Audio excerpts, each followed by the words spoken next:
V Ljubljani pa je ta teden odprla vrata prva trgovina Primark v Sloveniji. Pred poslovalnico se je že uro pred odprtjem nabrala nepregledna množica ljudi, ki so slučajno prišli malo mimo pogledati, ker so bili lih v bližini.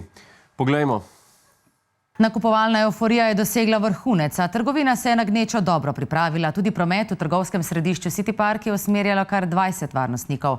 Že ta konec tedna pa se bodo z več 10 avtobusi po nakupih v Primark pripeljali celo iz sosednje Hrvaške. Glede na veliko zanimanje Hrvatov smo lahko sam veseli, da so Primark odprli v Ljubljani in ne v Piranu. Kakorkoli že, ne vem, kakšno je vaše mnenje o množični potrošnji, vem pa, kdo jo resnično sovraži. Naš dopisnik Jan Krojcer, ki smo ga ravno zato poslali kam drugam kot pred Primark.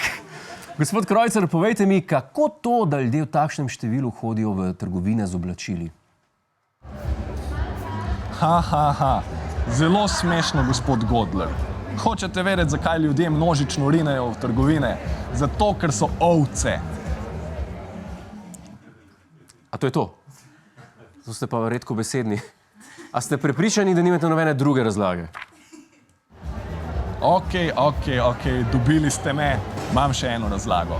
Ampak ni korektno, da govorimo o cenovni politiki trgovine, zato imam za vas eno anekdoto.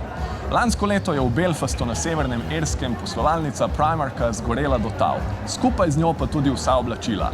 Poškodovanih na srečo ni bilo, bilo pa naj bi po nekaterih ocenah škode skoraj za 300 evrov. A bo to dovolj, gospod Godler?